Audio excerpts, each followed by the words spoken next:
Números, capítulo 30. En las llanuras de Moab, frente al Jordán y al horizonte que anuncia la tierra prometida, Moisés vuelve a hablar al pueblo de Israel. No lo hace solo en nombre propio, sino como mediador de la palabra del Señor, dirigiéndose especialmente a los jefes de las tribus y a los líderes que representan al conjunto de la congregación. Sus palabras no versan esta vez sobre sacrificios, campamentos o batallas, sino sobre algo más íntimo, más silencioso y profundamente humano: los votos, las promesas pronunciadas ante Dios. Moisés declara lo que el Señor ha mandado. Cuando un hombre haga un voto al Señor o se comprometa mediante un juramento, atando su propia alma con una palabra solemne, no deberá faltar a su palabra ni tomar a la ligera aquello que ha prometido. Deberá cumplir todo lo que ha salido de sus labios, porque la promesa hecha ante Dios no es una frase fugaz, sino un acto de responsabilidad espiritual, un lazo entre la conciencia y el Señor. En esas palabras, la fidelidad interior se vuelve tan importante como la obediencia externa, y la palabra dada adquiere el peso de un pacto personal. Pero el capítulo se adentra, con detenimiento y delicadeza, en un ámbito particular de la vida social de Israel: los votos hechos por mujeres en distintos estados de vida, pues en aquella estructura comunitaria la autoridad familiar, marital y paternal juega un papel decisivo en la validez o anulación de las promesas pronunciadas. No se trata simplemente de jerarquía, sino de la manera en la que el hogar, la economía doméstica, la herencia y el bienestar de la familia están entrelazados con la vida espiritual. Si una joven que aún vive en casa de su padre, bajo su autoridad, hace un voto al Señor o se compromete con una obligación pronunciada con sus labios, esa promesa queda condicionada al silencio o al pronunciamiento del padre. Si el padre escucha el voto hecho por su hija y guarda silencio, no lo objeta ni lo invalida, entonces el voto queda firme, se mantiene vigente, y la joven queda ligada a lo que ha prometido. El silencio del padre se convierte así en señal de consentimiento, y la promesa adquiere fuerza legal y espiritual. Pero si el padre, al oír el voto en el mismo día en que tuvo conocimiento de él, decide desaprobarlo, levantar su voz y declararlo nulo, entonces aquel voto no tendrá efecto. La joven será libre de la obligación, y el Señor la perdonará, porque la autoridad paterna ha intervenido y ha roto el compromiso antes de que éste se consolidara. De este modo, la ley no ignora la realidad social de la familia, sino que integra las promesas espirituales dentro de la estructura de responsabilidad que sostiene la casa. De manera semejante se habla de la mujer que, siendo ya esposa, ha hecho un voto o pronunció una promesa antes de casarse. Si estando bajo la autoridad de su marido éste escucha el voto y no lo anula, permaneciendo en silencio, entonces la promesa se confirma y queda firme para ella. El silencio del esposo, al igual que el del padre, valida la palabra pronunciada y la hace vinculante. Sin embargo, si el esposo, al oír aquella promesa, decide anularla el mismo día que la escucha, el voto queda deshecho.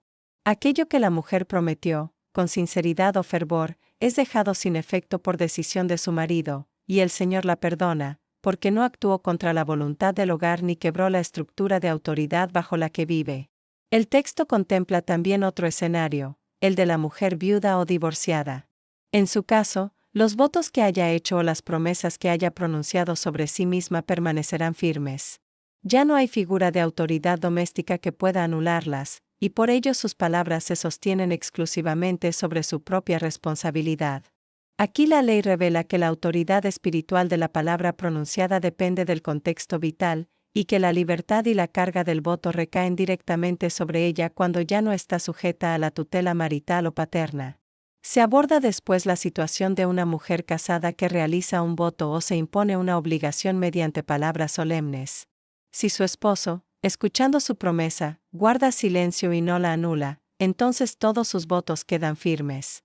Pero si decide anularlos, rompiendo con su autoridad la promesa hecha, el Señor la perdona, porque la anulación recae sobre la intervención del esposo y no sobre la voluntad interior de la mujer. La ley hace incluso una precisión ética: si el esposo guarda silencio durante un tiempo, dejando transcurrir los días sin objetar la promesa, y más tarde decide anularla, lleva sobre sí la culpa de la transgresión. Porque al haber permitido que el voto se consolidara con su silencio, al no anularlo cuando tuvo oportunidad, la responsabilidad del quebrantamiento ya no recae en la mujer, sino en aquel que validó primero y revocó después. De este modo, la justicia divina protege la integridad de la persona que actuó de buena fe y responsabiliza a quien maneja la autoridad con ligereza. El capítulo recoge así una serie de disposiciones claras, establecidas por el Señor a través de Moisés, que regulan los votos y juramentos hechos por mujeres en distintos estados de vida, bajo autoridad paternal, bajo autoridad marital, o en estado de independencia como viuda o divorciada.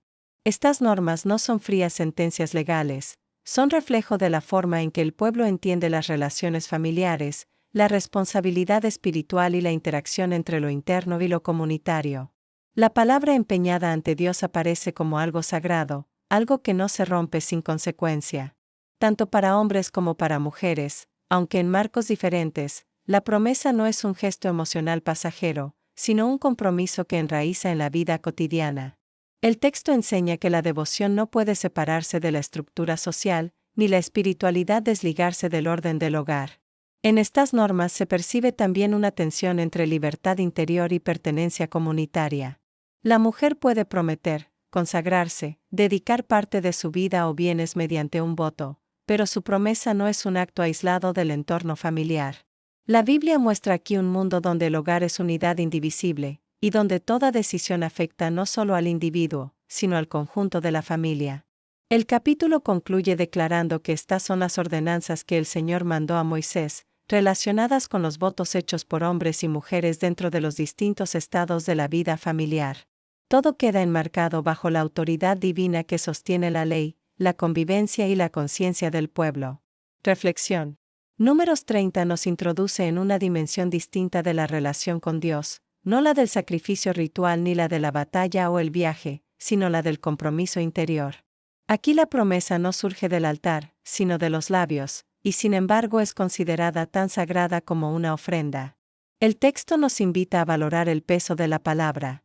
La fidelidad no se mide solo en actos visibles, sino en la coherencia entre lo prometido y lo cumplido.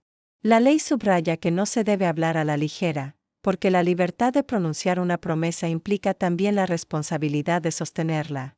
A la vez, nos recuerda que las decisiones espirituales no existen en aislamiento, forman parte de una red de relaciones, responsabilidades y contextos. La comunidad, la familia, el vínculo con otros influyen en la forma en que se vive el compromiso con Dios. Este capítulo habla, en el fondo, de integridad. De aprender a no pronunciar votos vacíos, de no usar palabras solemnes como impulsos emocionales, sino como expresión madura de fe. Y también enseña que la verdadera justicia divina tiene en cuenta las circunstancias, las relaciones y la intención del corazón.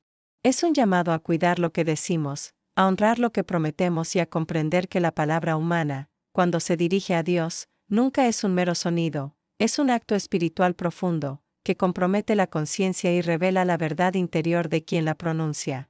Si te ha gustado el contenido, suscríbete, es gratis y haz clic en el pulgar hacia arriba.